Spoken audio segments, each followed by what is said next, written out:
Hello? Hello, can you hear me? Yes, can you hear me? I can hear you indeed. Lovely. Then I guess we are in good shape. Except Yes. we are missing a vital component. Yes, we are. Should we go Vital yell at component, where are you? Right, exactly. Should we go yell at her? I'll tell you, she does this every time. She's late. It's okay. We love her anyway. Yeah, we love her. How you doing, Wolf? Let's just go with that. I have had like a fucking week. You have. And I will tell you that uh, our friend MK Dockery reached out to me yesterday, and yesterday or the day before, might have been the day before, and was very worried and wanted to know what was going on.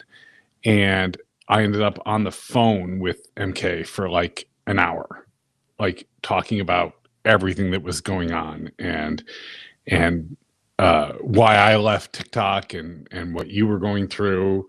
And we decided that there were certain parties that really wanted. Here's what I've decided.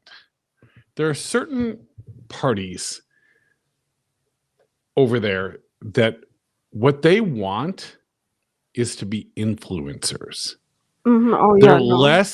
less concerned about being authors. They're less concerned about writing. They're less concerned about all of that. They want to be influencers, and they see themselves that way. And so what's going on is they're trying to be influencers. They're trying to gain following and gain prominence and gain importance, and that is their whole shtick. Yeah, no, and I absolutely was starting to feel that way being with that group. It was like these people are influencers, and even when they were writing, it felt performative. The sprints that we were doing on the live stream just felt like a performance. Like we were performing writing, not necessarily writing because Mm-hmm. we enjoyed the craft. And it's been difficult. You left, and I really felt like you, Patrick, and MK were people who helped try to elevate me. Once you Mm-hmm. once you guys left TikTok, I kind of was left into the wayside and kind of like picked up on a little floaty raft. And then I was not getting the same amount of support. Nobody was talking about my work. I was basically given the silent treatment and bullied and disrespected. Is Patrick on too? Patrick is not as on TikTok as much. Okay. I need to reach out to him. He started doing videos again, but I hadn't seen him for a while because he also had to take a break because of that certain group of individuals. I've That's interesting. That's super interesting. I left a comment on one of his YouTube shorts recently, which are just repurposed TikToks. And I said like, "Hey, I haven't heard from you," and nothing. Like, so maybe I need to reach out more directly and email him and be like, "What's going on?" no, yeah, it was just like once Thriller Talk kind of vanished, I felt like I didn't have enough support, and I didn't feel like I had a safe space to talk, and it's really, I really know, and I'm sorry about that. I didn't. I'm aware that I left a few people kind of like in the lurch, but I I had to go, and um and frankly, like that's what I said to you the other day. Is like, if it's not working for you, then just go. yeah, absolutely Then, no, and I agree with that. Like and I know it's hard because we like I I I didn't want to, because it had become such a integral part of like my day-to-day life, and it was my entire social life outside of my family. And I was like, I can't just like, oh, There we go. Vaspira's here. I'm sorry There she I'm is. late. I was having tech difficulties. Okay. It's okay. Technical difficulties are a thing. I could not get the microphone to work on my computer, and then I could not get the thing to work on my iPhone. So No, okay. So I want to be able to put so one of the limitations of this platform is that I cannot put an avatar on just one window. Like I want to just give you your avatar, but I can't. that's okay. All right. Well, we were just lamenting the downfall of the clock app and everything that goes with that. But now that we're all here, I want to welcome everybody to the new BookTube writers group and our new format and how this is going to work going forward and how we're going to kind of bring you the writers group experience on YouTube. So hi, I'm Neil Christiansen. I am the author of Dark White and Malcolm Karma Cold Turkey. And with me, I have my co-hosts, Wulf Lovelace, author of Silent Scream. And we also have Vaspira Moore, author of many things, which she will tell us about in her turn. And we are here to host a virtual writers group for people on YouTube that are interested in being part of such a thing. What is that going to look like? Well, for the first couple episodes getting started, it is going to look like us hosts. We are going to be reading and critiquing each other's works based on a prompt. This week's prompt was lazy. It was works in progress, but I thought that was a legitimate prompt for the first week back. But moving forward, each host in their week will nominate a prompt, and we will all write based on that prompt and then read and critique each other's prompt, writing based on that prompt. After the reading and critiquing, we will dive into a conversation about something that week's host wants to really focus on in terms of conversation. And the conversation may stray from the path, but that's okay. But that's the plan. After the first 3 sessions, I would like to bring on a guest author each week that will also write based on the prompt and also participate in the conversation following the prompt. So if you're interested in being a guest author, gavingale.com is my website. You can contact me through that and let me know that you are interested in being a guest author, and we will go through that list and have people on. And I think that will be very interesting to have other people's point of view and interpretation. So that is what this looks like moving forward. And this week we talked about doing works in progress. So raise your hand if you want to go first and read your work in progress. Oh, Vaspira jumped on that. Okay. So Vaspira, introduce yourself, tell us what you've written, and then give us your piece. Remember that we love you, breathe, and take it slow. Fun.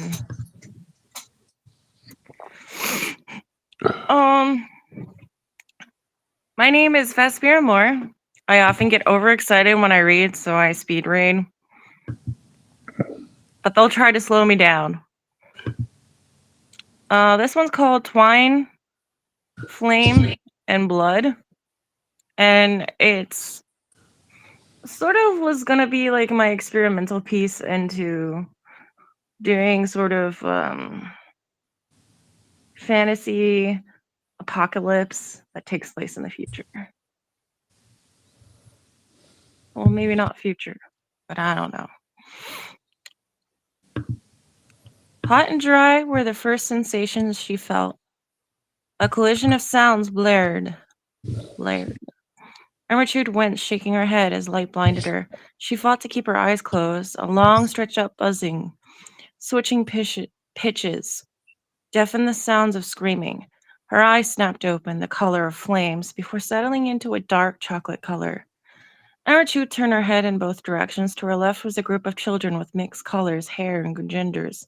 On the right, 3 female dried-skinned zombies pushed toward the children. The zombies had various bones showing, skin hanging off, and hair in patches. "Hey," she rasped. "Ugly." The zombies turned their attention to her, Ermitude's bottom lip pressed against her top, creating a dimple. She lifted her head. "Yeah, I'm talking to you." 3 of the zombies tilted their heads and then lunged at Ermitude. The 4th one slowly reached out. Ermitude pressed her wrist against the twine that held her in place. Her body jerked up from the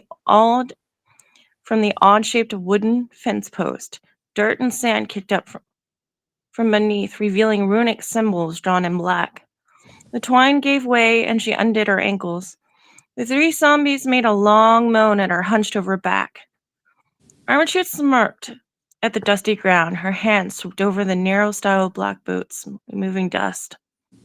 The zombies descended lower with joyful gurgling sounds that leaped from the vocal cords. Their mouths seeped thick, clear drool. The slobber plopped on her leather jacket. She wrinkled her nose and shivered as it slid down. Ugh, nope, I'm not doing it.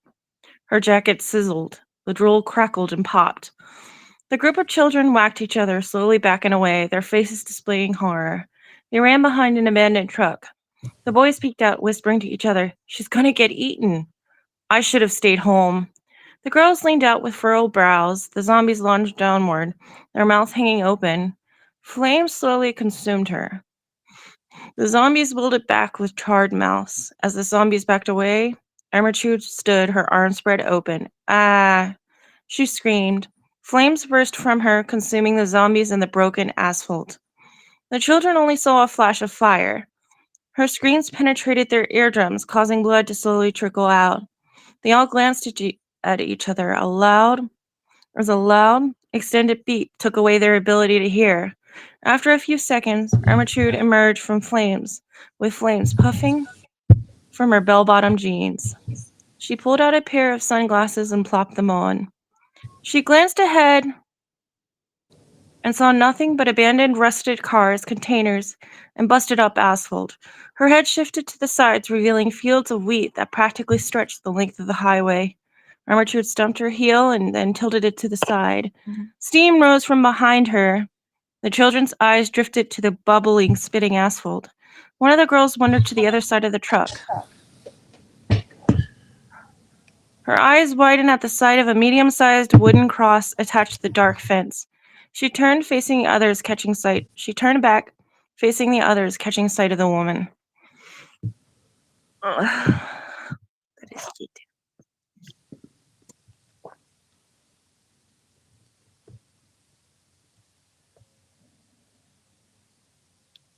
I'm finished. Oh, okay. Sorry about that.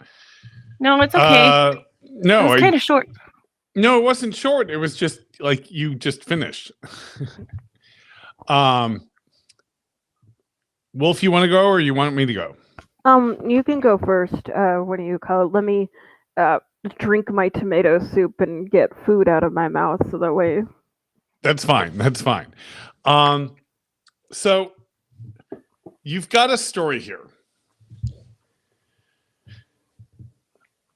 But and this week is work in progress. So like everything is with like a huge gigantic grain of salt. So you're writing in third person, which is fine. It is probably the most common point of view to be writing in, but we spend a lot of time in that third person's head or narration and very little time in the actual characters' dialogue or thoughts or actions. And what it ends up feeling like is almost an outline. So what I would like to see happen here is in every moment where you have the narrator say, like, they thought this or they felt this, they can say that, but then delve into that character and expand upon it. So I think that was just me. Oh, sorry, never mind. There's nothing wrong with this in terms of a first pass, but in terms of immersing your audience, you want them to feel personally connected to the character, and the way you do that is by getting into the character's head, the character's dialogue, the character's actions and world, as opposed to just the third person narrator who's telling us this happened, this happened, this happened, this happened. I want smells and feelings and tingling skin and thoughts in the back of our head and all of those things that make us care and connect with the character. So the story is all there. You just need to flesh it out and make it more personal so that we care about the people that are being described and communicated about. Wulf. Okay. Firstly, I'm going to make a joke. Don't you hate it when you go to pick up the kids from school and a zombie invasion happens? I really do. God, if I had a nickel. Every time. If I had a nickel for every time. I agree with some of the things that Neil said. Even for some really good visual description, visual detail, like the spitting of the asphalt and things like that. But what I would say, and obviously everything is, rock candy, a grain of salt here. This is like palm-sized grains of salt right now. But whenever you're writing something, the question always becomes the reason or the why. And currently, during this first pass, I'm not exactly sure the reason or the why. Why are there zombies, or the reason there are zombies, and like that can work. And that might be in we don't know where we're coming in on the story on this. That could be something that she already covered. Exactly. So we don't. If this is like midway in the story, then it's fine. It works. If it's the beginning of a story, then I would. And it doesn't necessarily have to be so specific, right? You can add context clues or things of the nature that gives a reason or a why of why this is exactly happening. I like it so far, though. I need more. Yeah. I was waiting for more. I was sitting there in a little lull, being like, and then what? Sight of woman? And then what? Is she gonna summon a flaming sword after this too? I don't know. I like it. I think it's interesting. I think it does what it needs to do, which is add enough intrigue and enough questions for people to want to continue going on. Yeah. All right, Vaspira, this is the part where you get to come on and tell us all to go eat shit and what's actually going on. Neil, just because you have dreams of me telling you that doesn't mean it's going to happen. Well, okay, fine. I mean,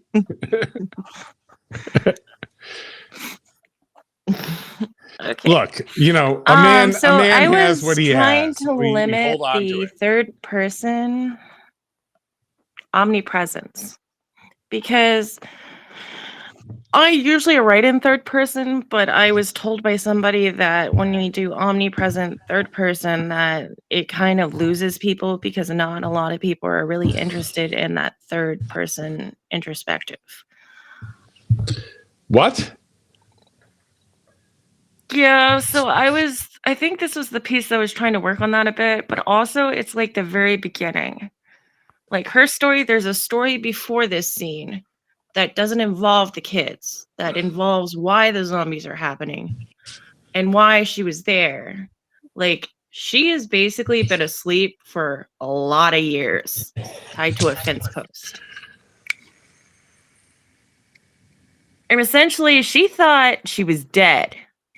So, Wait, I just want to clarify like that language. She thought she was dead. she thought she was dead. Like, she's Wait, waking so- up and she so has wait. no way, she has no idea why she's still alive.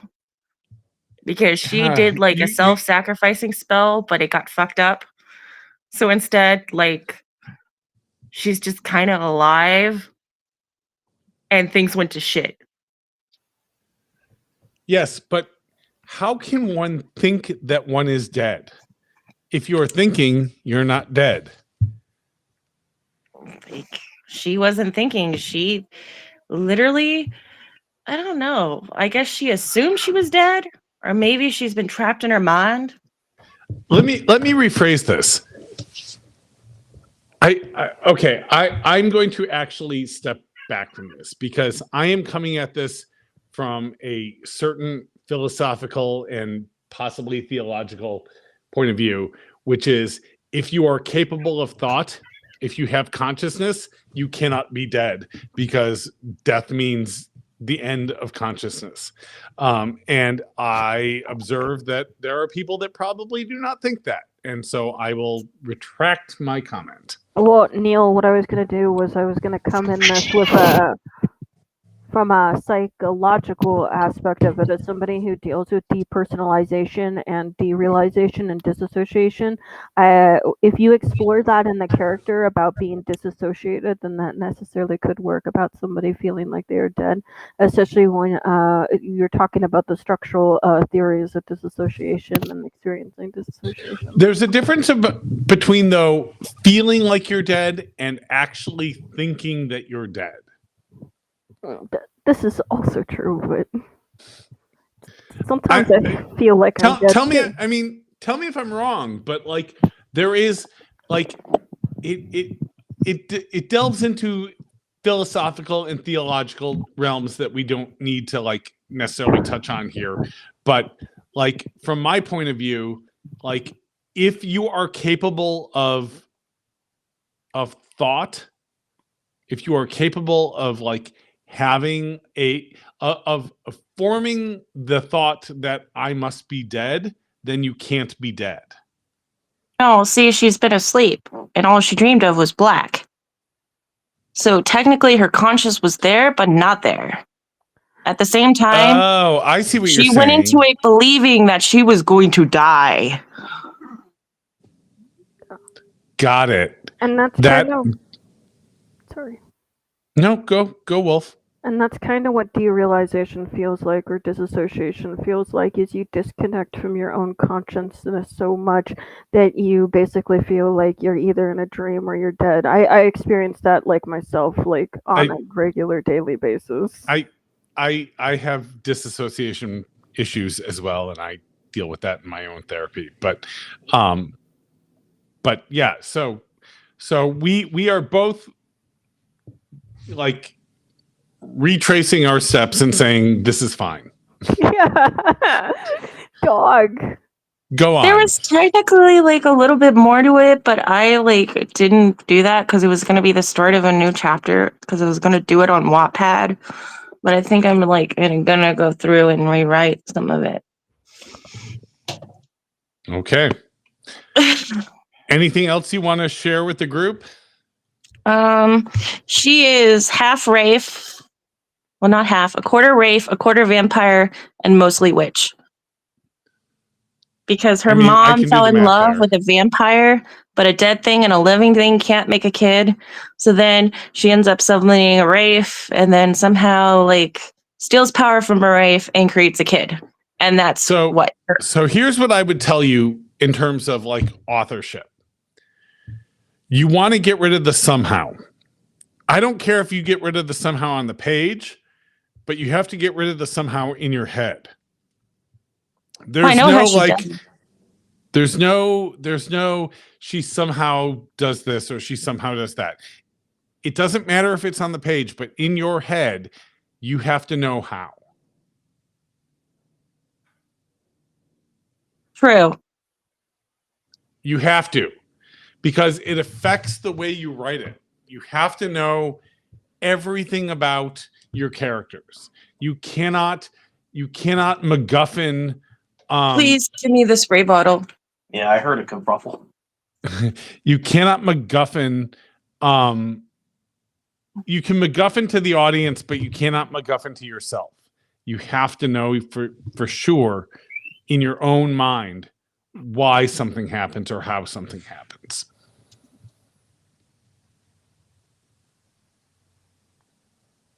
That makes sense. All right, I'm finished. Okay. I'm sorry, my cats were getting into it.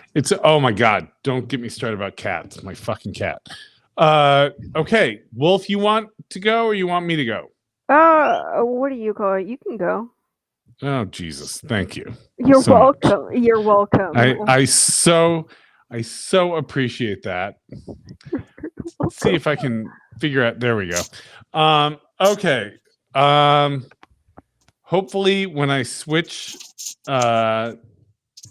applications, it does not. You all still there? We're still there, but you're not here. Oh no. That's okay. Okay. Does it have my like avatar at least? No, it's just black.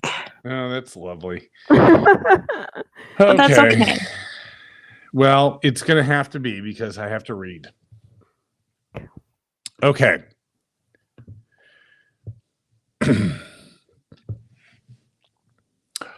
Wolf, start a timer. When I hit 5 minutes, tell me to shut the fuck up. Okay, I can do that. Let me do that right now. I'm gonna get my phone open. I gotta unlock it, get onto the clock, get the timer going, then stopwatch. Okay. Okay. This is bullshit, Your Honor. The state, excuse me, counselor? What did you just say in my courtroom? Fuck. I did it again. Gotta get a hold of yourself, Viral. I'm sorry, Your Honor. I got overly passionate, but the state, no. I do this all the time. I let myself get worked up and then I go and forget who I'm talking to. You can't swear in a courtroom and you definitely can't swear at the judge. To be fair, Judge Brown has been overwhelmingly patient with me. I probably should have been found in contempt half a dozen times by now, but she has let me off with a warning after warning. I have a feeling this isn't going to continue, though.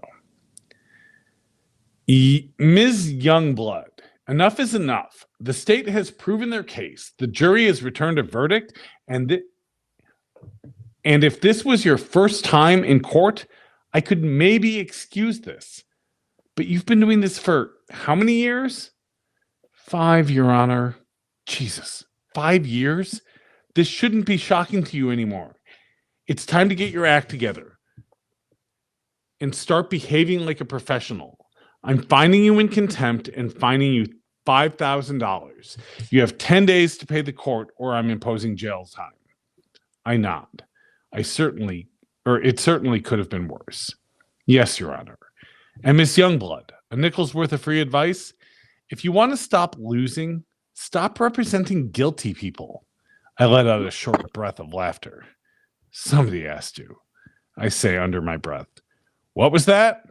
I look up, pale, afraid of another $5,000 fine. I said, somebody has to, Your Honor. She breathes a sympathetic sigh. Yes, but Viral, it doesn't always have to be you. I sit down and put my hand on my client's. She's cold to the touch and crying quite quietly in her seat. This court is adjourned. Karen, I didn't fix this. You are adjourned. You are hereby ordered to appear for sentencing 1 week from today. Court dismissed. The gavel comes down and Judge Brown stands and confidently walks out of the room. I turn my chair to face my client and take her hands in mine. It's not over. We can appeal. You can appeal with a different lawyer. Argue that you had ineffective counsel. No, she says, through sobbing chokes. No, she's right. You did the best you could. For a second there, I thought you might even pull it off, but she's right, and we both know it. I stare at her swollen red eyes and feel genuine pity. It's a fucking drug charge. Not even a real one. She was selling her own Ritalin, a legit prescription. She just needed to pay her rent so she wouldn't get evicted. She's going to jail because her skeezy landlord was price gouging her. In what world is that fair? What can I do for you? I ask softly. What's going to happen to Kelsey? She asks by way of answer. I shake my head. I don't know. The state has her. Can you help her? Make sure she ends up somewhere safe? My eyes drop to the floor. I don't know. I'm not sure what I can do. I'm a criminal attorney. I don't really deal with... Please! I can't bear the thought of her ending up in some dirty foster home. Please! I nod. Okay. I'll go over there today and see what I can do. Thank you, she says as the bailiff lays his thick mitt on her shoulder. Time to go, he says. She stands up reflexively, puts her hands behind her back. The cuffs grind into place and she's guided out the side door to be processed. I'm still sitting and notice the room has gone silent. I look up and find the courtroom empty. It's a flat, beige armpit of a room, lit by fluorescent lights and devoid of any character. Bullshit, I whisper. I stand up and push the swing rail into the galley and walk to the doors. There's a creak behind me and I stop with one hand on the exit. Miss Youngblood? I don't turn. I just stand frozen. Judge Brown's eyes drilling a hole in the back of my head. I meant what I said, young lady.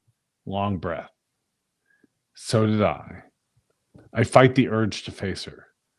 Good, she says. Then keep it up. I push the heavy wood door open and walk out of the court. Perfect. That's time. Perfect. Yeah. All right. That is the first scene of chapter 1 of Viral Youngblood. So I'm going to hand it over to Vaspira is the next host. So I'm going to hand it over to Vaspira to lead the critique. Are you sure about that name, though? About Vaspira? No, about viral. Yes, I'm sure about Viral. Positively sure. I have had Viral Youngblood as a name for a character for so long, I can't even tell you. So the way that this isn't how this is supposed to work. You're supposed to just give critique. I'm supposed to listen, and then I'm supposed to talk about it afterwards. But I will tell you this. I gotta hear your reason. I gotta hear your reason for that name. So I work in live event production, mostly trade shows. And back in the day when I was a production manager and I would actually go to shows, one of my favorite things about that job was going and seeing like the crazy associations that existed, like the American Bereavement Association. That's all like, it's a whole nationwide association of funeral people.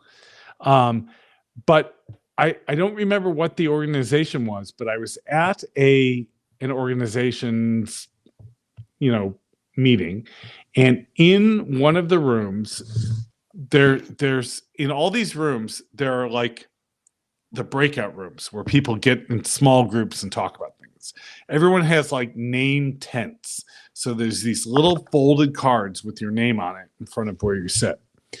And one of the in one room, there was one name tent with the first name Viral, and there was another name tent with the last name Youngblood. And I was like, those are too good to go together. Like Viral Youngblood. I love it. So I have had that in my head, and Viral as a lawyer for almost as long. So yes, I am dead set on that. But you can tell me why I'm wrong, and I'm going to mute myself, and you go and give your critique. I mean, each their own. Just be weary that name's probably going to be made fun of. Some people don't have maturity. I'll just leave it at that. Like, I'm each to their own. But I mean, it's a pretty cool name once you get used to it. I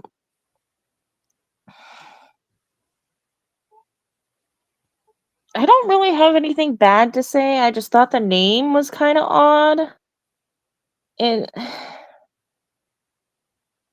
like you do have a lot about the characters and a lot about the scenes and a lot about what's going on. So like it's a very well thought out, very well written scene.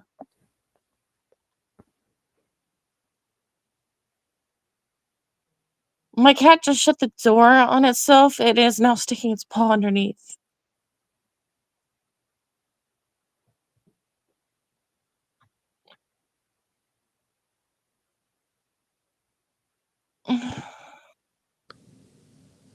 Why? All right, we can move over to Wulf. Yeah, Wulf, you go. Okay. So you've given a work in progress of this before in a different form and like a different form. And I'll be 100% honest with you.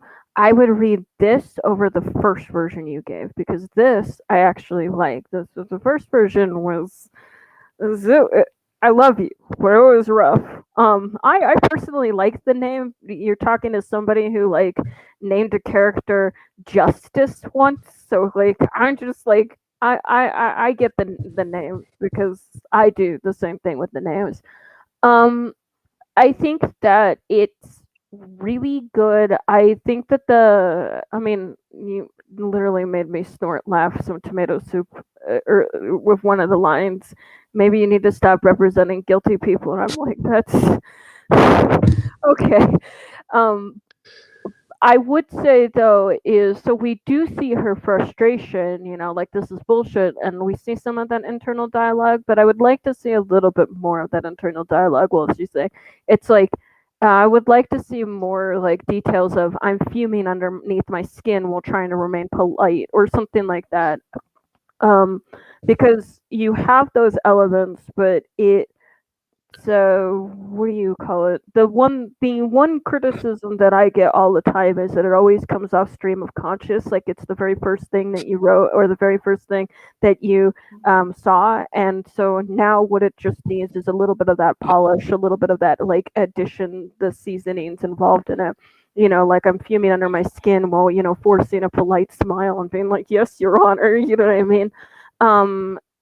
I actually like this version of the character much better than the original draft of the original character that you had. I like having a little bit of that sensitivity, a little bit more of that, like having her have like this desire or this want to help other people. I genuinely like this, and now I'm going to need it straight injected into my veins. Please. I don't know how that's going to work, but... All right, well, here's what I'll do. Here's what I'll say. first of all, I am not Wulf. I wrote a first draft of a first scene / chapter for this and got a lot of constructive feedback on it that I thought was really valid. The scene that you didn't like before, I don't think that scene is going away. I think it's just getting pushed deeper into the book. And what I understood from the criticism was we need to like the character first before we find out her flaws. And so I created I pushed back the opening. I started the story before where I started it before. Is this to give us the lawyer with the drug addiction? Yeah. So I'm pulling back the beginning of the story to show us her working with a client and what I didn't get to in this chapter, because of the time limit, was that then, when she says like what's going to happen to Kelsey's her dog, not her daughter, which is supposed to like be ambiguous until later in the chapter. But she goes and adopts her client's dog, basically.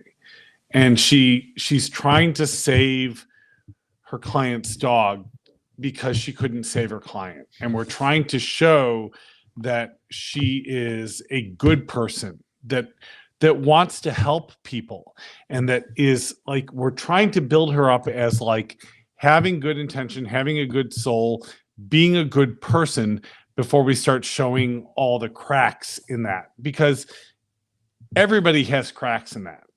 It doesn't matter. Like, no matter how good a person you are, there are places where that falls down. And so what we're doing here now is creating a scenario where people can like the character before they see her flaws. And so I'm glad that worked.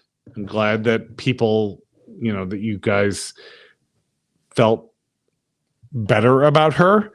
But all that stuff that you didn't like about her, that whole scene with the like being like annoyed by the dog and everything, like that's all still gonna be there. It's just we're waiting till we like her before we show her being unlikable. It's a smarter decision, and I wouldn't necessarily say I was never going to say take that chapter out in the first place, but switching the order, smart decision. Yep. Well, one of the and we're going to talk about this, I think, in our after conversation, because I want to talk about plotting and story structure and how we like develop our stories. And so we can get back to that then. But in the meantime, Wulf, it's time for you to read. Oh yeah. Yes. It's time for me to read. Hello everybody, I'm Wulf Lovelace. I am the author of Shadow Game, The Silent Scream.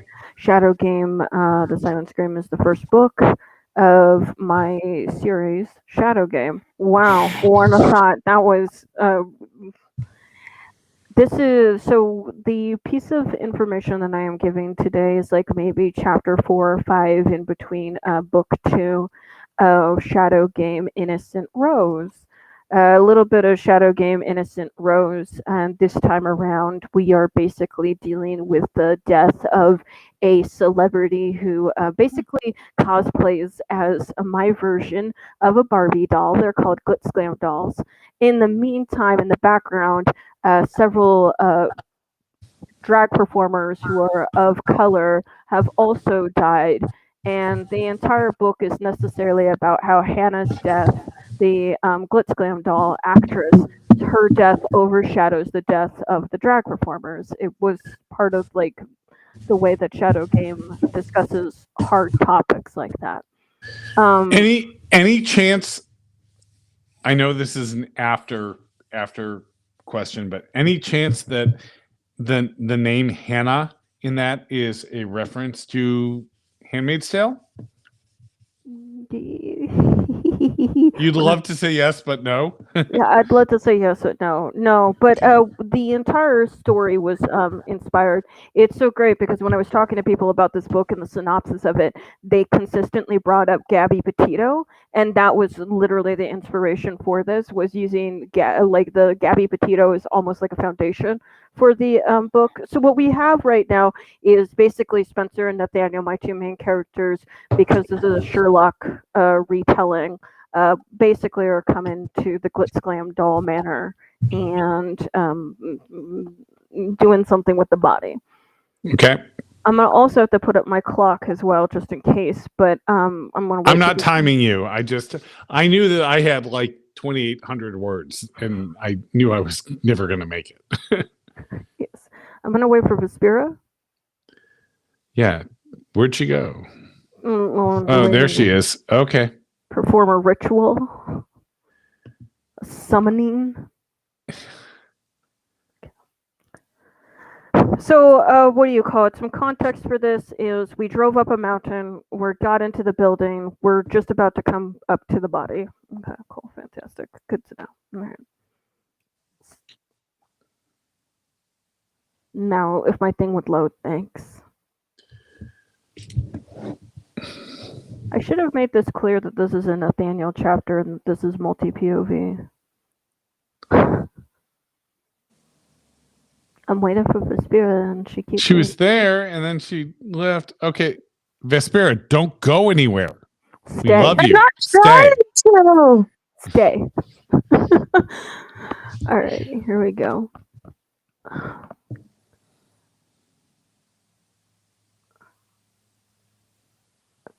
There are a lot of things I left out, namely because my brain was too worried about falling to our demise over the mountain. The image became a vivid collage of the accident, and snowdrops of red and blue is the only thing I remember, with the peppering of broken glass, staring at the limp silhouette of my brother. Flashlight fractals broke into my eyes as disembodied, disconnected voices asked me questions where I said nothing. Played beautifully with scenes of old movies, of cars going off the edge of a mountain cliff. They kind of tie themselves together in a tight, neat little image that my mind can no longer separate fiction from reality. Meanwhile, I got Lizzie chewing her inner lip, giving me a fiery, heated glare. Her brown eyes are burning because she likes to blame me for her life problems. We had a one-night stand that reminds her of her party days. She calls them her slut days, but I'm sexually liberated and don't see anything wrong with having physical, intimate nights. So on the other hand, especially before she met Caleb, doesn't see it that way. I think the way that works out chronologically is she was feeling vulnerable after a bad breakup. She didn't communicate this with me. We met up at a bar. I asked her consent. I try not to do drunken sloppy sex because no one's consenting to shit, and I have Salt or Desmond to keep me honest when I'm over threshold to make sense. I think it was 2 glasses, she asked me. Point being, she frames it like Caleb saved her from a life of debauchery, and having sex with me told her that she was going in the wrong direction of life. Of course, those are snippets I got from her birthday party, because that's so long ago that I barely have all the facts pieced together in my head. This house is a nightmare. It's visually chaotic and none of the eras blend well together. We left the 70s like this is the Swedish furniture store showroom onto the next thing, which seems to be depicting grunge. I guess in a way that says, I like skating, but in the way that I like to look at other people skate. I, on the other hand, don't. It's giving me wellness feminine with all the anti-establishment and ink stripped out of the grunge aesthetic, but we're still going to dress in slouchy beans with torn jeans with clean white and gray hoodies. Posers, that's the word. The painkillers and anxiety medication is kicking in that I don't feel embarrassed by the situation. Crashing my sister's friend's bachelorette party. To be fair, the dead body kind of did that for them. We're in an open concept living room with all the colors stripped out of, for that minimal style that makes it either painful to look at. You're either looking directly at retina burning white walls or just take a peek down the hall to looking at glowing orange for the 70s. Meanwhile, Anna is posed on a white couch, her blood soaking into the cushion, eyes wide open, going gray by now, with a touch of purple and gray to her skin. Decay hasn't set in quite yet. What are they going to do with the body? Keep it for decoration? They're going to need a coroner eventually. Call a coroner? I asked Emily. No, we didn't. I know a guy, Spencer interjects, sticking his hands in the pocket of his bathrobe and taking out a wallet. Let me get his card and then you can call him. Emily accepts the card. Esther Sloane Crane? She asked with some confusion. And why is this pendulum account on here? Slab party? It's educational, Spencer tells Emily. Don't worry. Spencer creeps closer to Hannah with a serious expression on his face. I had almost forgotten he is wearing his glasses. He wears them so rarely that he takes them off. I know that Spencer can't see anything without his glasses as he squints, leaning forward. Huh, he states, which would lead anyone to believe that he might have figured something out. Everyone but me is waiting. They seem to be holding on to this idea or the notion that Spencer's about to read some clue into the situation that everyone else missed. Which, yes, Spencer's good at doing that, however, I don't think it's one of those situations. He finally straightens up and points his glasses at Emily. Nice job, he states. What? Emily asked. What do you mean, nice job? Oh, you must be new to this whole crime and mystery thing, Spencer begins. What do you mean? Emily asked. Well, a crime show is about 20 minutes, not counting commercial time, sometimes 30 minutes if they have the budget for it. Usually, due to time restraints, you begin to notice a pattern emerge, oftentimes because it's easier writing. The first person they meet is the person who kills the person, Spencer explains. Namely because who watches crime shows for the crime? You want that unwarranted sexual tension between the aggressively older male lead and the much younger, hot-headed female lead. He's about 40, probably had a failed marriage.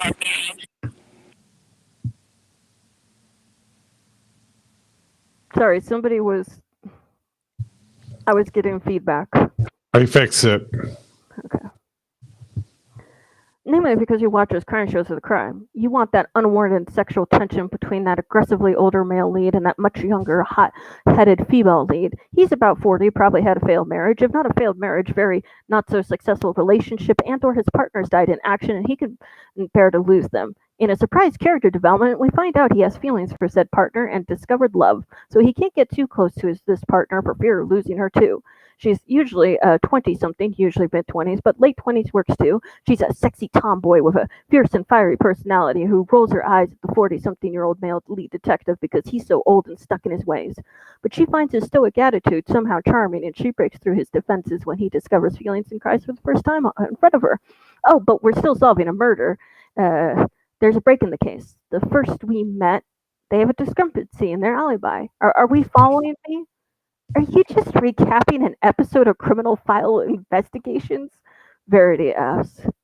Point being, the easiest way to write a mystery, show or not, you only have so much budget and word count to make it real easy on the audience, especially an audience who doesn't like solving mysteries. That's old school. What do you mean I have to put my critical thinking brain on to follow the clues? But that hurts my brain and confuses me. What do you mean the clues aren't easy to follow and I actually have to write this down to keep track of everything going on? Anyway, we're not supposed to blame the audience or make fun of them, and we must trust that they know everything because they really don't like being called unsmart. But for some reason, some of the more vocal ones have the weirdest takes. I digress, Spencer remarks. But now we have a dilemma. Now that I've revealed the trick of easy writing and easy clues, you can no longer be the killer because that's anticlimactic and kind of shit. There you go.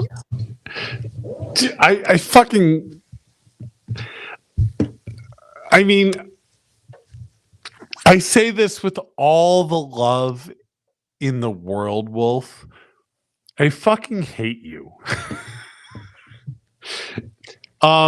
You write noir better than I ever could. Like you you have the patter and the rhythm and the language down in a way that I try so hard to achieve, and you just do it so naturally. It's so good. It's okay. I'm gonna give you some critical feedback.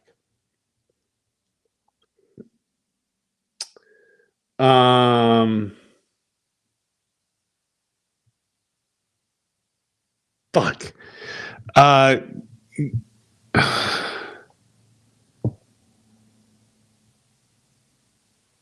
Nope, I guess I'm not.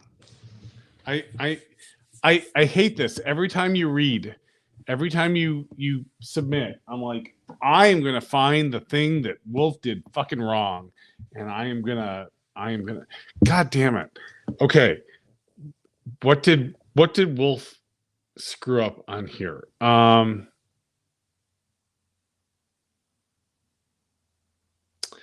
You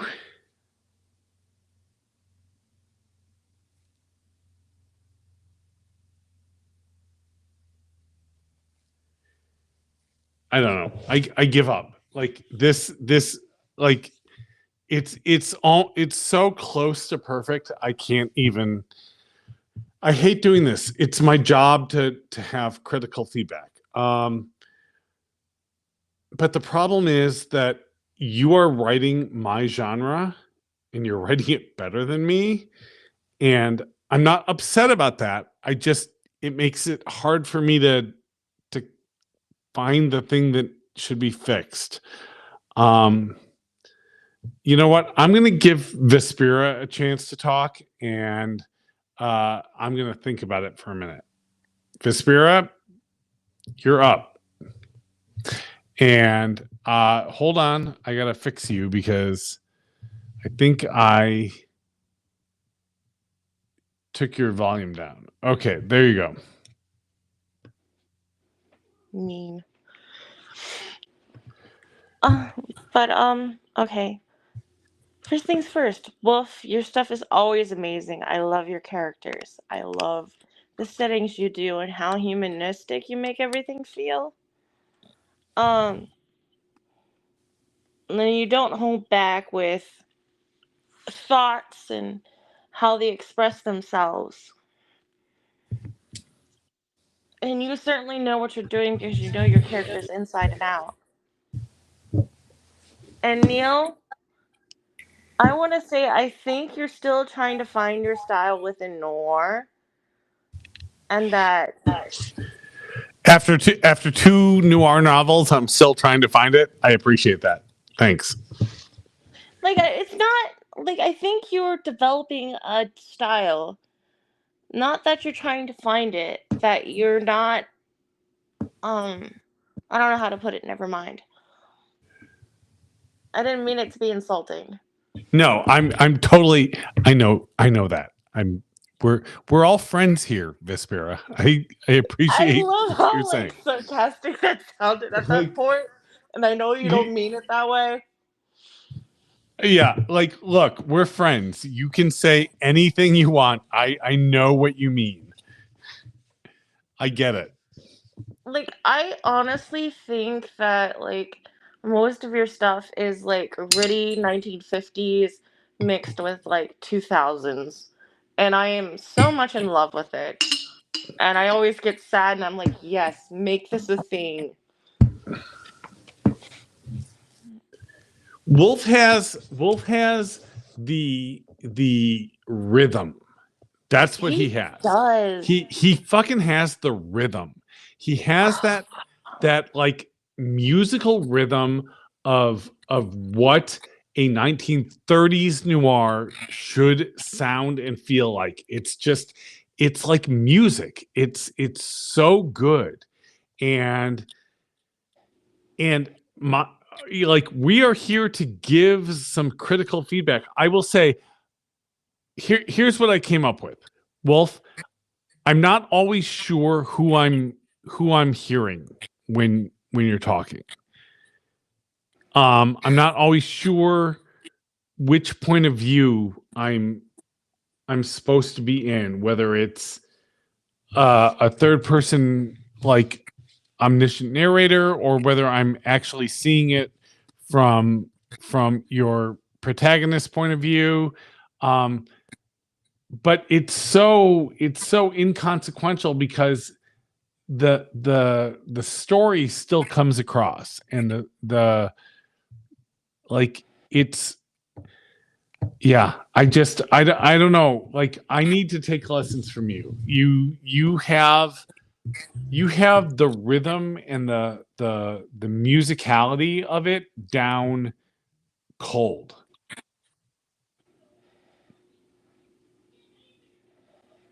Vaspira?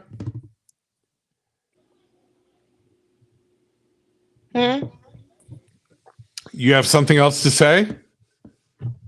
No, I think you Okay. both. I think you both pretty much do noir very well, and Yeah, that's all I want to say. I want mine to sound like Wolf's. I'm gonna put Wolf I up here think to the- defend his piece. Wolf, tell us how we really screwed the pooch on our analysis of your goddamn perfect piece. And yeah. Wolf is a bit and of then- a perfectionist. And while you're at it, tell us how you did it. Okay. Watching you struggle, Bus, is mostly entertaining. And I admit, like, I'm a little sensitive right now, even with like good feedback, because the reality of the situation is that I've been in a critique group with people who very clearly don't read my genre, and because they don't read my genre, they don't necessarily get like the cadence of the genre. You know, the You're thing in a is, bad critique group. Get out of it. yeah. And like that's the thing though, is that I learned how to write in a really weird way, if that makes sense. Um, I don't. Is it out of fashion? I don't understand.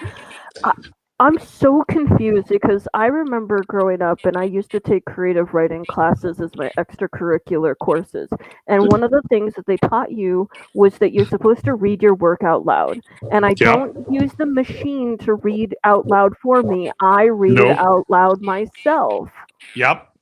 And so that's how I've always done it, is that when I'm trying to capture my characters' voices, I'm reading it out loud in a way that makes it come across of who is speaking in their own thoughts. And it's the weirdest thing because the one thing that I can hear that I feel like a lot of authors can't hear is I hear voices in my head or the way that my characters sound to me, and I write down what, like, the way that the speech patterns happen or the rhythm happens. I'm also musically trained as well, so I put a lot of elements of my musically trained stuff with just figuring out pacing and flow, because pacing and rhythm is so important to me when it comes to writing.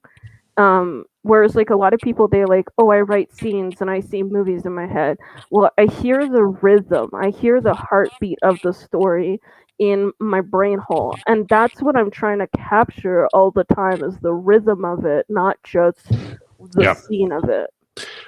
I'm in the same position.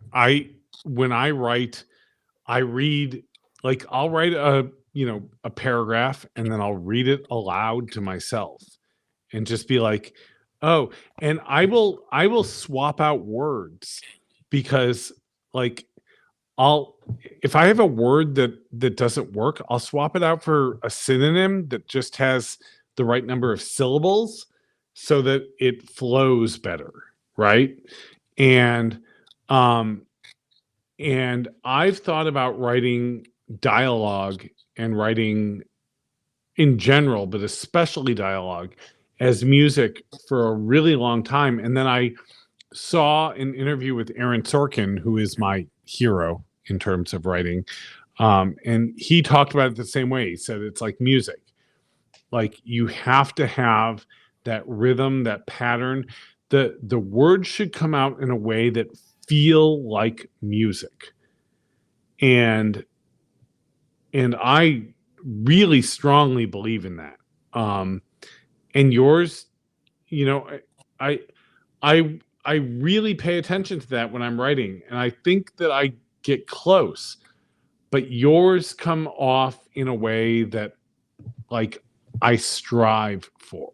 Like I really like I want my writing to sound the way your writing does, and I'm mostly satisfied with my writing, but then I hear your writing and I think I want my words to be the same words. Like I don't want to copy you, but I just want it to feel that way. And you have got an inane sense of that rhythm that is really impressive. Really impressive. Thank you. Yeah, I mean, and I approach my writing with like music all the time. Mhm. But also at the same time, like we've had this discussion before, but I mean, I'll bring it back up on YouTube. Was the way that I'm writing now has taken me 4 years to get where I'm at. I was at a position and or a place that I'd been writing for 20 years. I've been in creative writing classes. I've done creative writing competitions in high school. I've actually done a lot of creative writing, but I've also done some elements of journalism as well. And I actually do have a journalistic degree. And and for a very long time, I really struggled. Like I couldn't complete a book, and I couldn't engage with the work. And I realized, and I know that this is something that a lot of authors disagree with me on. A lot of them, and it's been like a conversation that I've had on TikTok, is that I threw out the rule book entirely. I had been following the rule book for so long.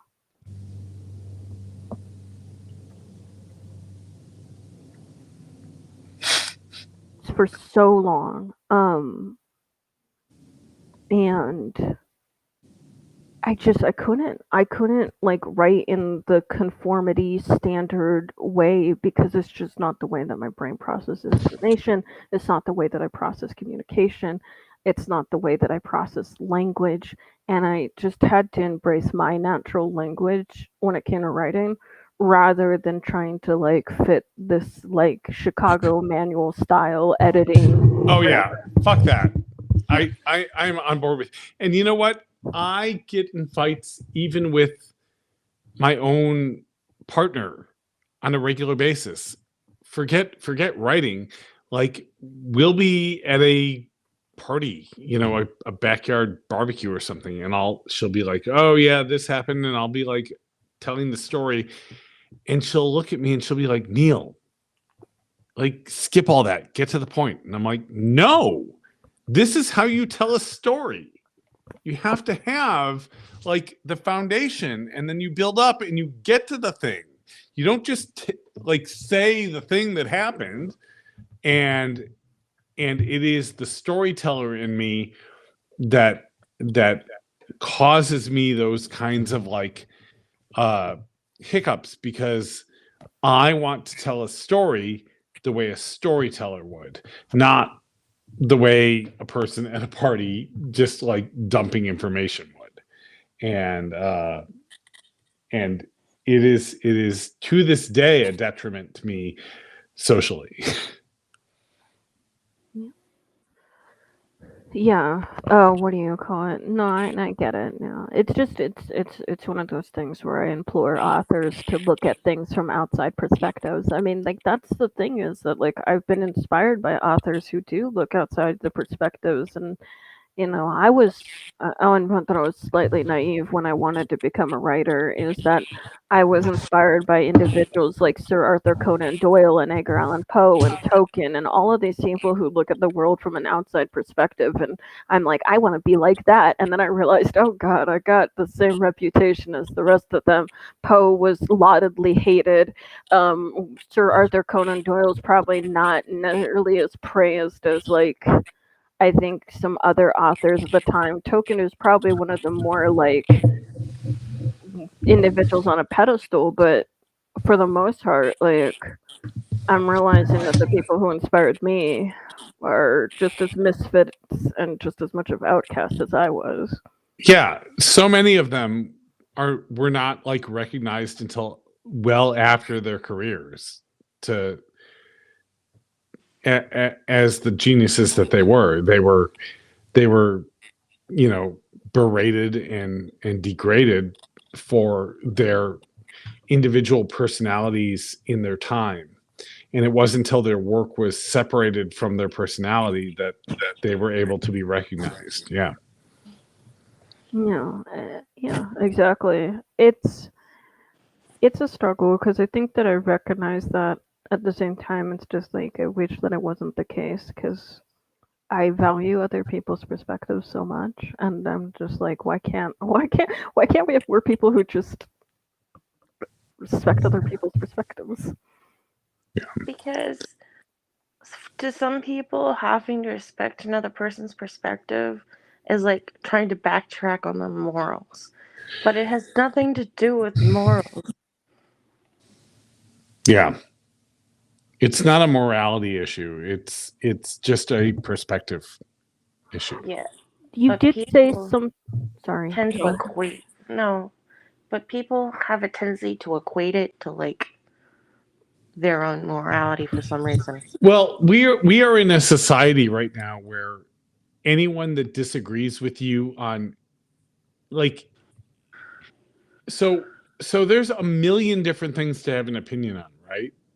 Right. And we go out there and we find people and we're looking for people that have the same opinion on everything.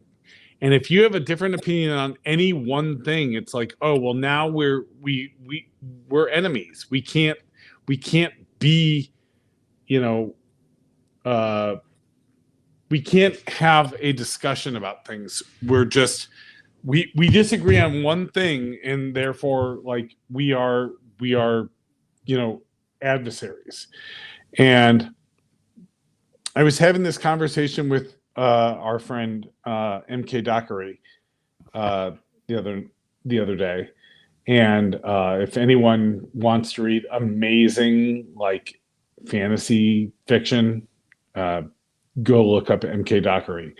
But we were talking about how I had made some very and I stand my ground on like my position on it, but I had made some very politically charged statements on the Clock app, and someone that, you know, was a friend of mine had come back and said, "Oh my God, I didn't know that we couldn't be friends." And we agreed to have a conversation. And during that conversation, there were people coming in and saying, "Neil, do not have this conversation. Do not even entertain this like dialogue. Like this person disagrees and you need to like bury them and like kill them in your life." And just, and I was like, I don't understand. Like we're talking. We're just talking, right? And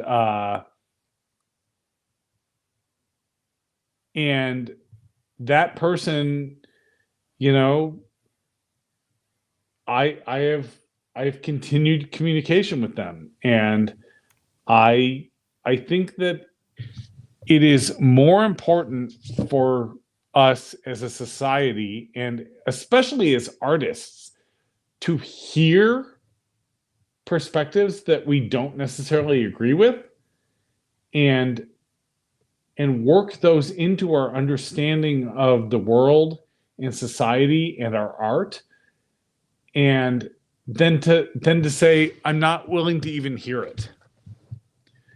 And I don't know, I just think that that's like an important thing, and it makes me really angry, especially when I see people on the outside of what I would consider like a normal point of view saying to people like Wulf, like, I don't want to hear it. So two things. One of them is so that way we don't like derail completely, because I know that we wanted to talk about plotting and things like that. And then also you said something, and I would like to ask questions about it, because you know me, and Vaspira is correct. I have a slight perfectionist mentality sometimes. You said that with my piece that what do you call it? You didn't quite always know who was speaking, and so my question becomes, because this is Nathaniel's perspective. My question becomes: I understand that it kind of shifted into his observer perspective. So the question is, did I lose his personality while he was observing things happening? No, I just started losing a little bit of like, was I hearing his direct thoughts, or was this more of a third person observation, like third person thought process? Like there were times when I wasn't sure whether this was like a character's thought or the narrator's thought. Okay. Can you give me an example? I can't. I will go and reread it, and I will send you examples. Okay, fantastic. But That'll work. right now I can't. No. Okay, fantastic. Well, that'll help. The way thing, because yeah, I mean, I know my characters inside and out. I've been writing Shadow Game for like the last 2 years, but I'm actually on my final version of the actual what the manuscript is going to look like and what the series is going to look like. And then not only that, but I'm not necessarily leaning into the idea that I'm a crime mystery writer. Actually, what I've decided to do is that I have decided that I wanted to shift perspectives, or like I wanted to shift gears, and I have decided that I want to do reimaginings of classic 50s public domain characters. So Dr. Jekyll and Hyde is an idea that I want to do. The Invisible Man since 1929 is in the public domain, so I want to do the Invisible Man. I already have Affairs of S&J, so I'm actually doing another Sherlock one, but with the character Sherlock and John Watson rather than reimaginings of those characters. And then I've got Shadow Game. Oh my God, you just gave me an entire idea. Oh my God, this is like blowing my mind. I need to look and see if Perry Mason is public domain yet. It's got to be, right? Like the character has to be public domain. I would love to do that. Yeah, I mean, I thought that it'd be interesting. I mean, there's stories like Dr. Jekyll and Hyde is probably one of my favorite, like classic literature, but he doesn't get a lot of like adaptations. And I thought, wouldn't that be so cool to be able to like do my own interpretation of this, probably in like an occult fantasy setting, perhaps, or just like an occult setting. Like I really want grounded occult setting, but I just was just like, you know what, that'd be so fun to be able to take characters that people haven't heard of in years and then like re-spin them and retell them. I think that'd be fun because getting trapped in one genre is always like sad. And I just Googled it. Perry Mason is in public domain. I am so diving into that shit. Yes. I have too many books. Like I have to finish Viral Youngblood, then I have to do Bishop Church, and then I really want to do Coercive Control, but a new Perry Mason book might be in there. Fantastic. Okay, let's slip out of this and we are heading into conversational territory anyway. Let's move into conversation. I want to talk about plotting because even though this is not so much a conversation about plotter versus pantser, okay? Because that conversation is overdone. But even if you're a pantser, which is what I consider myself to be, even if you're a pantser, you're still plotting. There is nobody that doesn't spend hours in traffic or in the shower or lying in bed at night thinking about their story and coming up with ideas. And that is plotting. So I want to talk about the idea of how we develop our stories in terms of sitting down with a blank page and just blindly writing versus, having like beats in the story planned out, having ideas, having characters planned out. I want to talk about the idea of developing a story as you're writing it. So I guess the first question is like, do you identify as a plotter or a pantser? Because that is a real thing. And I will raise my hand and say that I identify as a pantser, but have realized in the years surrounding now that I do a lot more plotting than I maybe thought I had. But Wulf, do you consider yourself a plotter or a pantser? Let me be contrarian because Wolf is always contrarian. So I came up with this concept or this idea that I much prefer. I like the concept of talking about like plotting and even like world building. And I know that like plotting and world building are slightly different, but sometimes they are integral to each other. But I like the term gardener and tinker.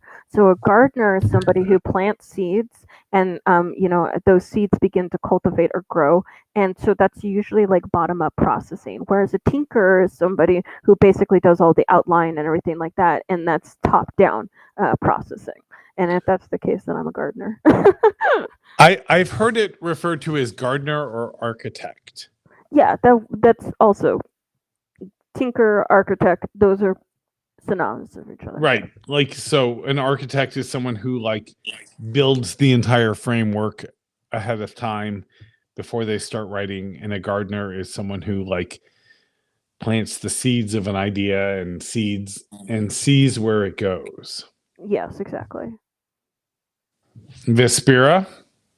I'm a bit of both. I'm a plotter, I'm a planner, I'm a tinker and a gardener. So I'm everything. Vaspira, talk to me about how, like, pick one of your works in progress and talk to me about how you are going about writing that piece.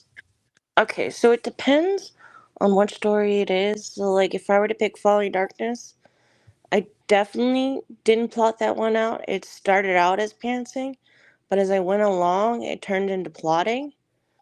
And, like, even the plot points that are in my head, just because it's in my head doesn't mean it's going to translate to the page. So if I have a plot point and that's not the way that the story is going, then another scene is coming onto it and it's unplanned. So that's more so pantsing. So, like, I have in my chapter titles, I kind of cheat. If I'm plotting, all of my chapter titles are usually my plot points. There is something in the title that relates to the chapter. And I'm kind of lazy and I don't take notes, which I really regret. Like, if you're plotting or if you're pantsing, I highly suggest take notes before you get 4 books into a series. Yeah, because you need to be able to refer to those. Yeah, because otherwise you'll be flipping through 3 books trying to look for one insignificant little detail. But somebody will remember that detail. Mm-hmm. Or, like, what color, like, this character's eyes are. What color is this? I was like, oh, well, when's the last time I said that this character has black hair? When's the last time I said this character has brown eyes? How much do I got to reiterate it? Because when you're doing a series, also, the books are supposed to be standalone. You're supposed to be able to read them by themselves. Well, sometimes, not always. There are some series that are directly like you have to read the whole series in order. Well, for some of them, for the series to be more profitable, for some reason it had to be standalone, or like I was Sure, talking for about her. profitability, I understand that. Yeah. So that way, if they're interested, they can go back through and like pick up a book. But things are never like fully how other people describe them. Like, you don't have to make your series a standalone series for each book. I think it just depends on the way that it flows. But like most of my writing, like even if I have it plotted out, like it don't mean it's gonna go the way that it's plotted. There could be a complete moment of me just pantsing it, or something that doesn't translate right. Because I can probably show you some of my outlines, Yeah. but it's Wolf. just outlines. Wolf, tell us about the way you write. Oh, okay. Sorry, that didn't sound like disappointing or the thing. So, I mean, yeah, we talk about pantsers and plotters and things like that. Although, like, honestly, I subscribe to the idea of being a detective most of the time. I get like random ideas that I know are gonna happen. I just tend to puzzle piece them together. I'm like, oh, this piece connects with this piece, and this piece connects with this piece. It's not a chronological outline, and none of the time does it come to me at all at once. So a lot of people will outline all at once, or a lot of people will like just go with the flow all at once. And I actually write my books in chunks. So what ends up happening is I'll have like a scene in my head that I know exactly what I want to happen, and I know how it'll end. And then I kind of like just puzzle piece it together, and then I'll pause with that segment, and then I'll do the next segment with like ideas or like little puzzle pieces that I have, and then I'll put them together, and then I'll pause, and then I'll do it again until I get to the end. I literally just break my book down into like periods of breaks so that way I can like connect the pieces together. And like that's just how information is presented to me, is just like pieces, and I feel really weird. I'm like, this is the way that Wolf writes. It's not weird. I think it like I think it like it's different for everyone. Like there are times of where it's gonna be like puzzle pieces, and then there's times of where it's just gonna be like boom, boom, boom, or times of where like it's just a struggle just to get one thing to fit. Like you have a corner piece trying to fit in the center of a map. hmm Yeah, and then we've also talked about how there's music. So the other thing is that I don't just in so like something that like this is me. Hold on, my brain is translating information. I think that authors get stuck sometimes with information just that's isolated within book spaces, if that makes sense. Whereas like I have watched really cool documentaries about how like screenwriters write their screenplays, and one of the concepts that I liked was fighting the heartbeat of the screenplay. And like they talk about how they process like the way that they write is like figuring out what the rhythm or the pulse is of the screenplay, and I'll incorporate elements of that too. I take lots of things together when I'm working on a project because it really depends on the project, and a lot of it is intuition and like just kind of like connecting with it. I'm beginning to realize that for me, this is the part where I'm so scared. Like, I'm not trying to start anything. All I will say is that for me, writing is a spiritual aspect. There's something meditative about it as well. So it's very much like connecting with it and hearing it and feeling it and like taking moments to reflect on it and like being like, does this feel accurate? Does this is this what happened, etc. I know this sounds really weird. Not at all. I feel like I didn't answer the question at all.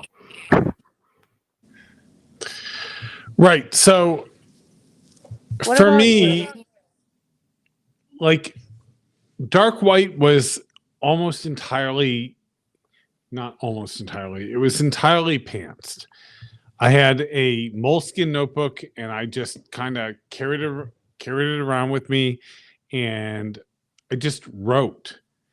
And there was no like outside plotting at all. There was plotting in terms of like I'd be driving home and be stuck in traffic, and I'd be thinking about the story. But there was no like formal plotting.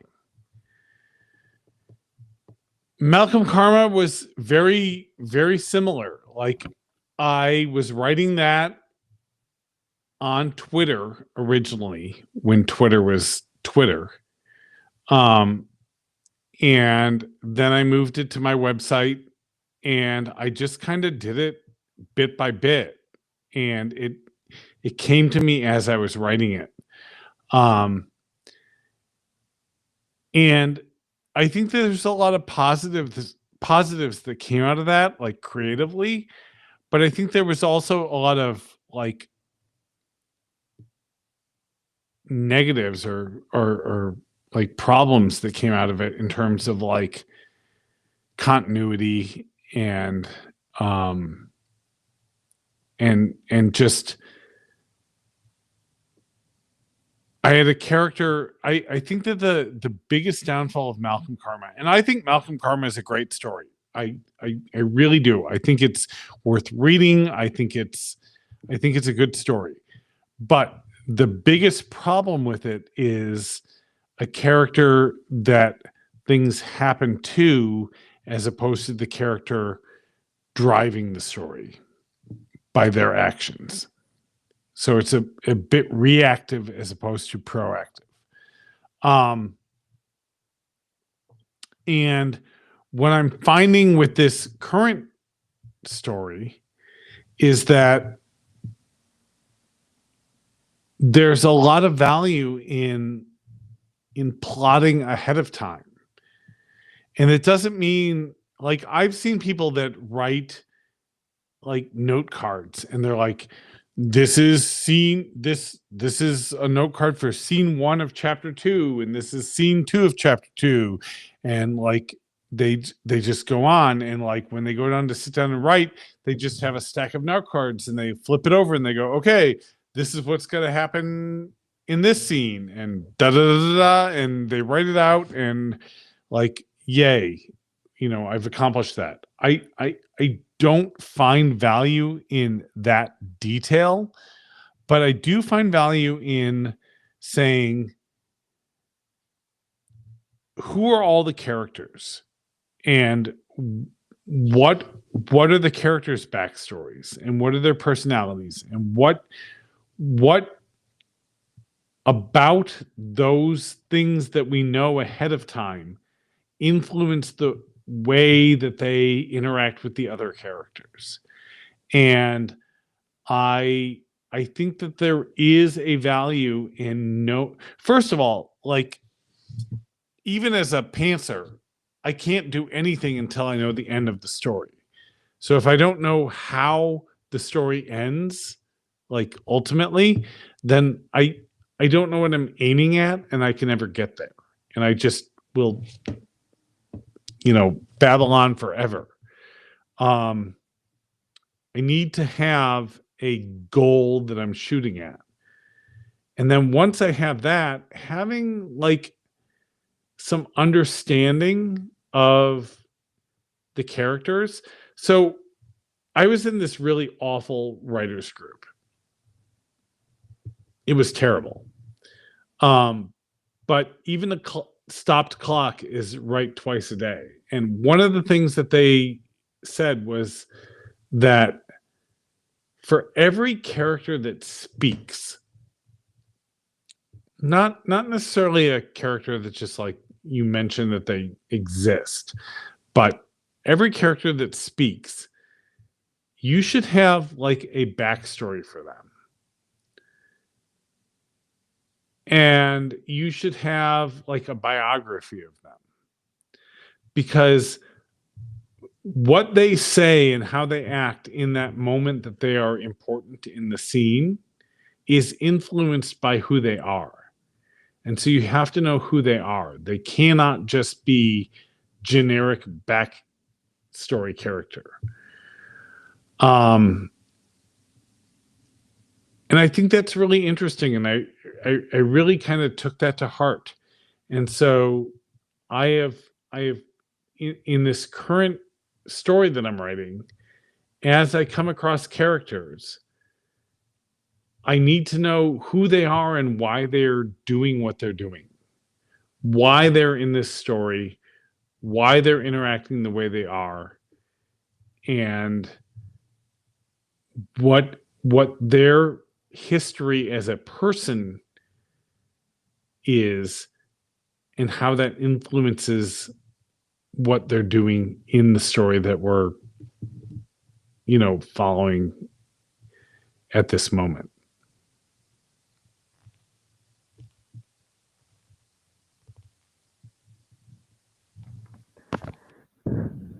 I was nodding along for some of that. I agree, and that's actually some really good advice. You can't just write what do you call an individual to exist for no reason, because people don't exist in the world for no reason. Like, everybody has a backstory. I mean, like, and I think that's what do you call it? Main character syndrome, and I've definitely seen books with main character syndrome where nobody else has a background that just exists, and you're like, but yeah, definitely. One of the things that I like to do is I also like to have characters have associations with each other, if that makes sense, because nobody exists inside of a vacuum. You know, like, for example, I'm going to use my own piece. Nathaniel knows a character named Desmond, but Desmond, before he knew Nathaniel, knew Salt, but Salt knows Nathaniel, but knew Desmond and Cora before he knew Nathaniel.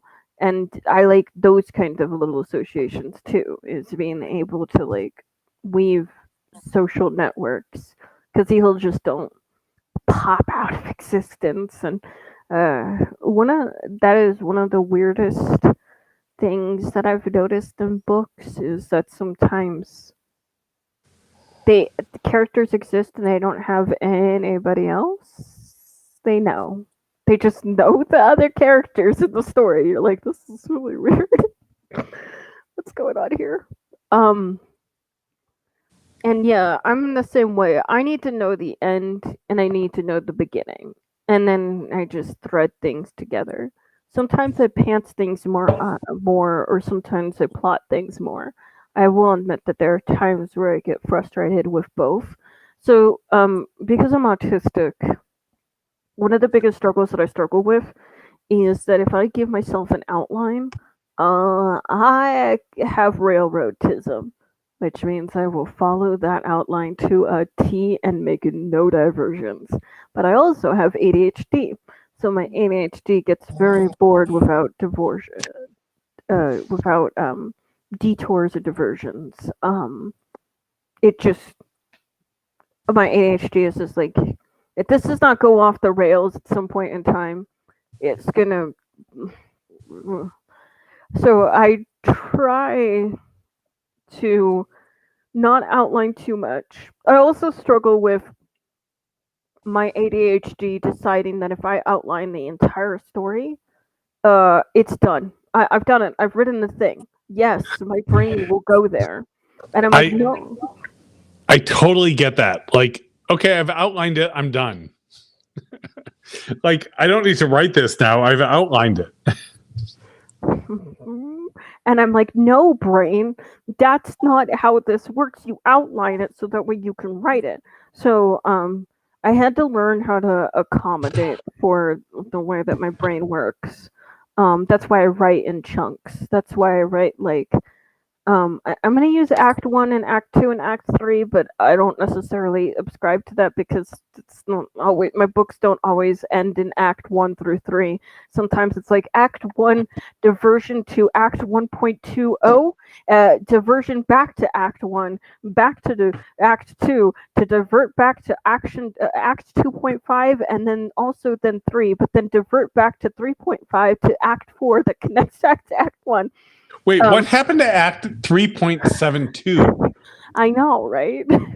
But yeah, so but I will use acts. That's the reason why I outline at a time rather than outline all at once. So what I'll do is I'll have how I know I want Act 1 to end. I know this is so like thing. So I'll have a beginning of Act 1 and ending of Act 1, and then I'll take a pause and look at everything that's happened so far.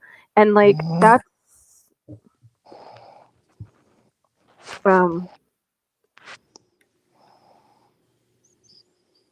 and that's what do you call it, what I end up doing is and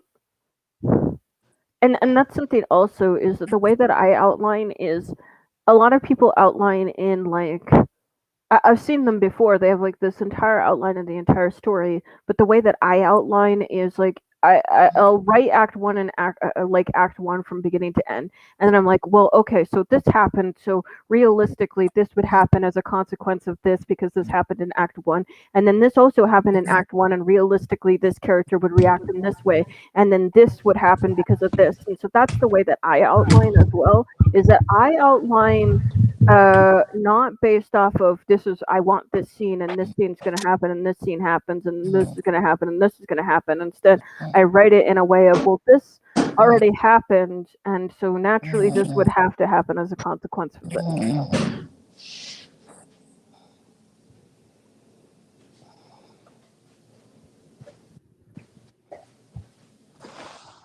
Yeah. Vaspira, tell us about how you put together your books. It really does depend.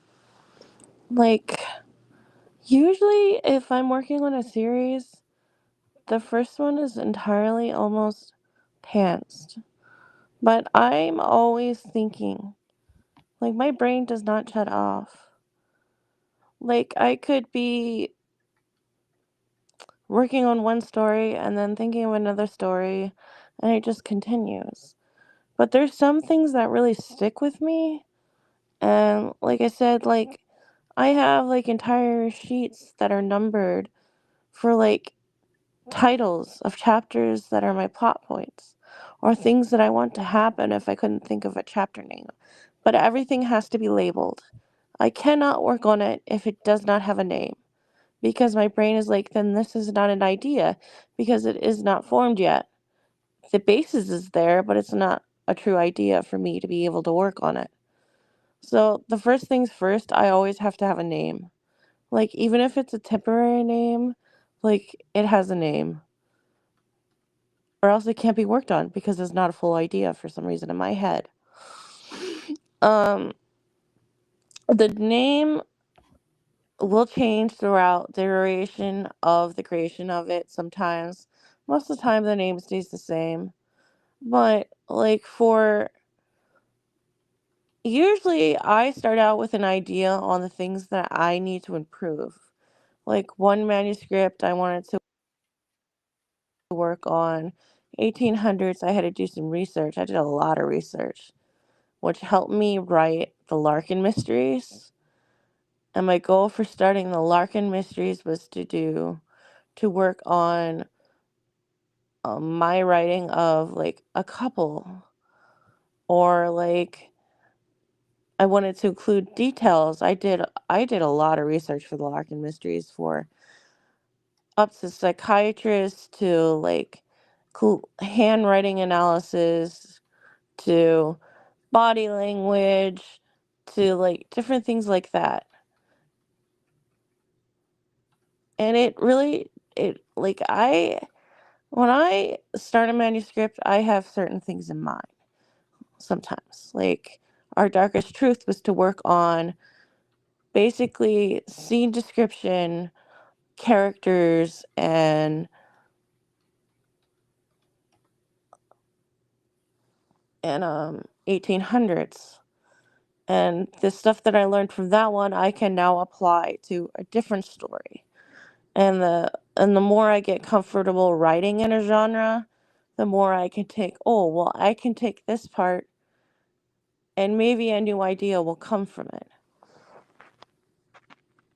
If that makes any sense. And then I think Falling Darkness was just written just to write it. But I like stepping into different genres and I like testing myself because I believe that even if it is a traumatic and dramatic story, there's still going to be funny moments because we're human. Yeah, that makes sense. Yeah. I don't know if that Yeah, makes sense. absolutely. Sometimes I'm plotting like 2 or 3 steps ahead in my head, but I don't take notes because sometimes I get really lazy, and that is the issue that I run into.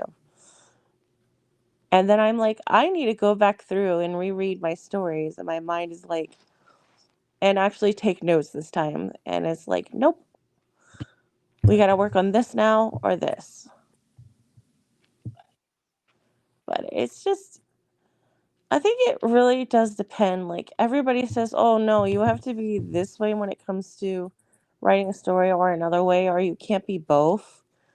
But in all honesty, I think it depends on the story and like how comfortable you are as a writer and how you choose Not to only do it. does it depend on the story, it just depends on like how you're feeling in that moment of developing the story.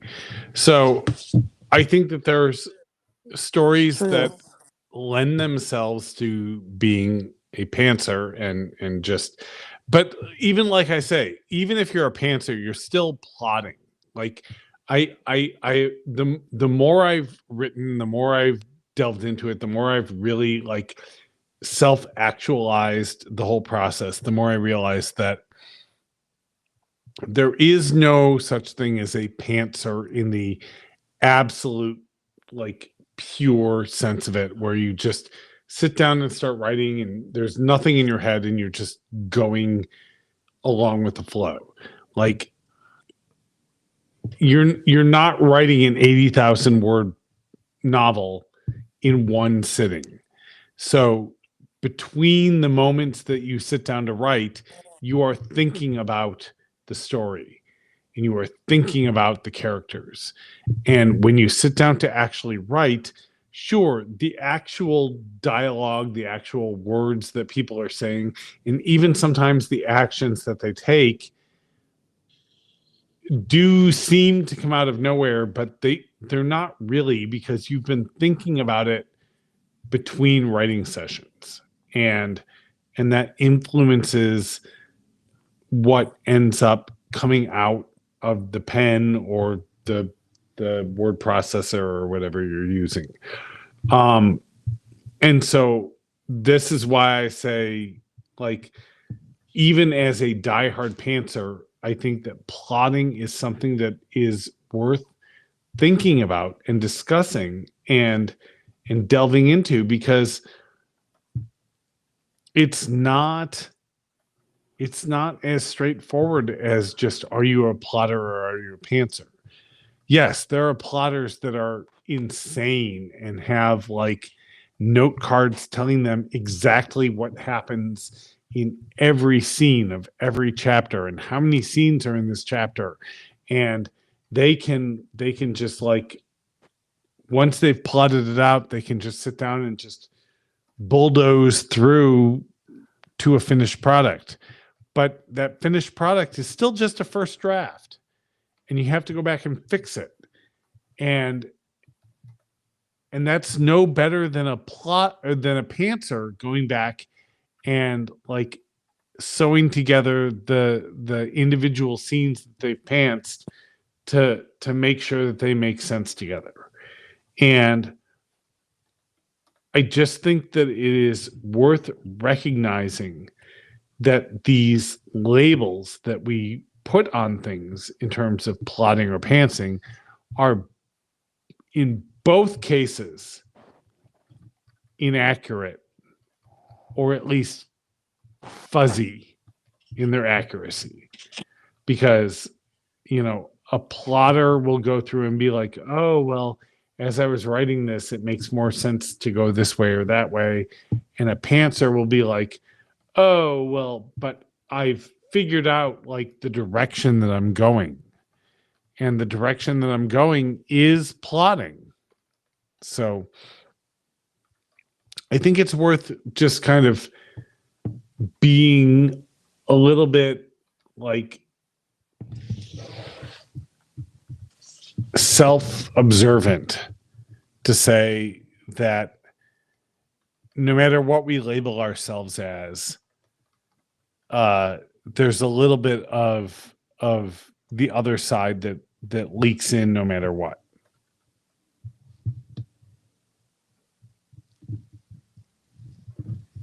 Nice. I'm sorry, I had an idea in my head suddenly because we were talking about how I kind of want to spin classic stories, and I wanted to strip away their social politics by what do you call it? Injecting like our modern understanding or a modern interpretation. Like I had this idea, so I've been wanting to do Dr. Jekyll and Hyde for a while. He's in the public domain. A lot of people don't know a lot about Dr. Jekyll and Hyde.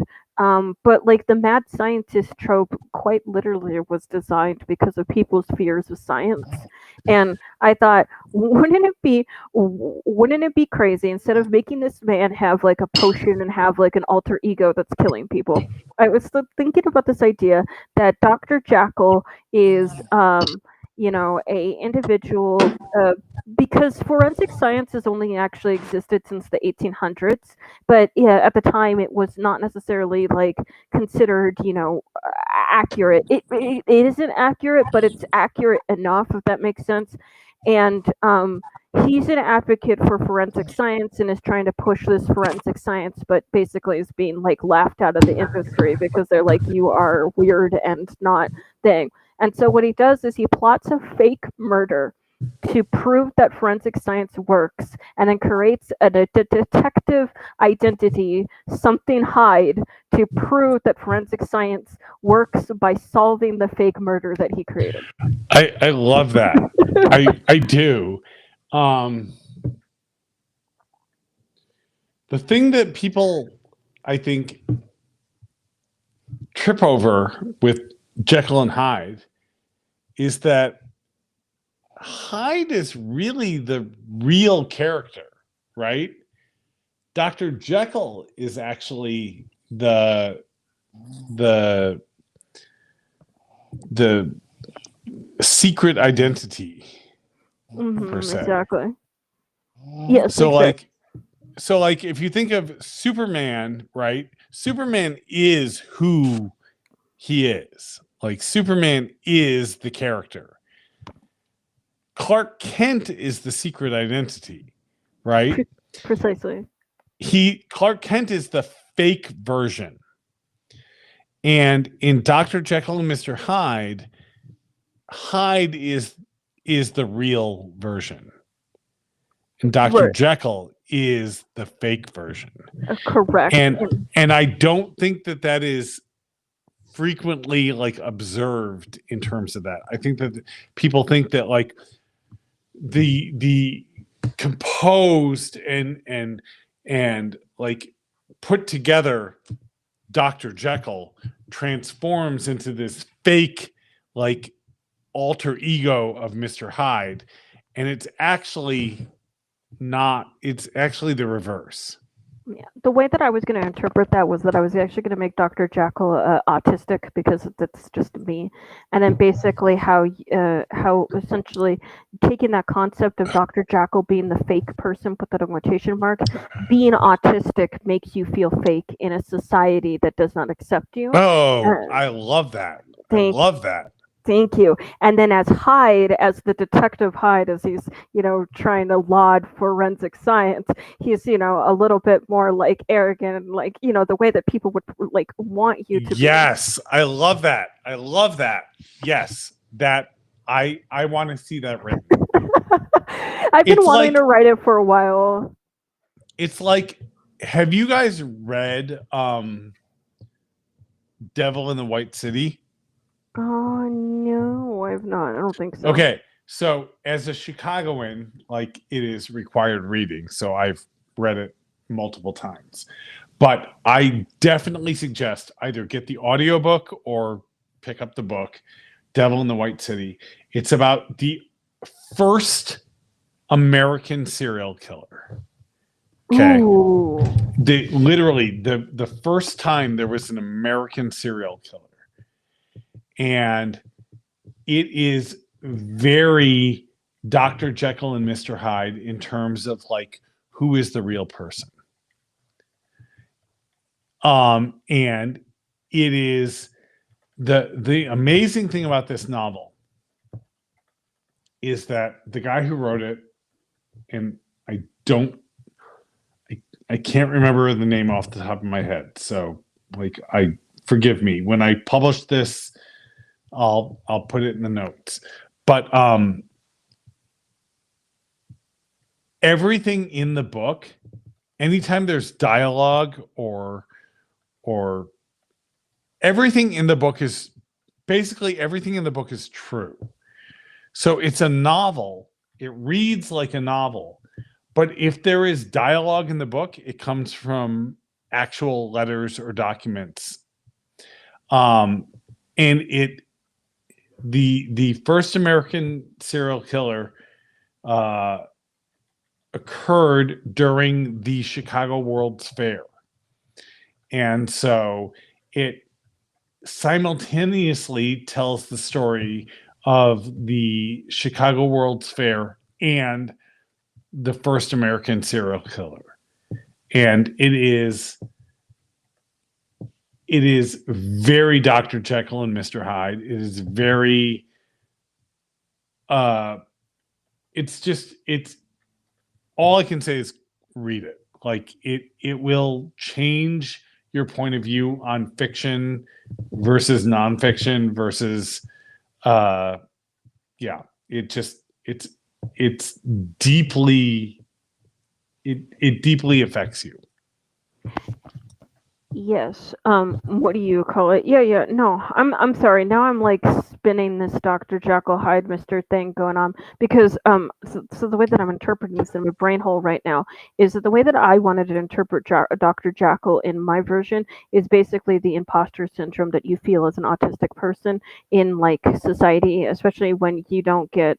You could be somebody who is seeing things ahead of time that other people cannot see, and people will ignore you because they don't necessarily, they either infantilize you or they don't see you. And then basically his mask is Mr. Hyde. So instead of making Mr. Hyde an alter ego or like an evil ego, it's more like his mask. It's the person that he wears so that way like people will take him seriously. And suddenly now he's like this honcho private detective, and he's gonna show you how forensic science works. Yep. And then the struggles of how when you're masking for so long, you start losing who you are as an identity as a person because you don't know where the mask ends and where your own persona exists.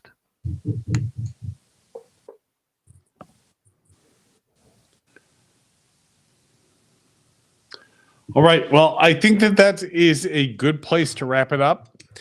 And we will be back in 2 weeks. And in 2 weeks, we have Vaspira. You're next, right? Yeah. Right. And the prompt will be, I want you guys to like, I guess, I don't know. I was going to have it where it'd be like, have a character represent your morals and have somebody challenge them. I like that. Yeah, Like that's two good. characters. And then I want the discussion to be on like I guess, creating stances, because when you have a character, you pretty much have to have their moral grounds or their gray areas. So I guess I want to talk about that. Sounds good. All right. Well, we are every other week, so we will not be back next week, but the following Thursday we will be here. And yeah, thank you for joining us, and we will talk to you guys in 2 weeks. Talk to you back. See you. All right. Thanks, guys. Bye. No.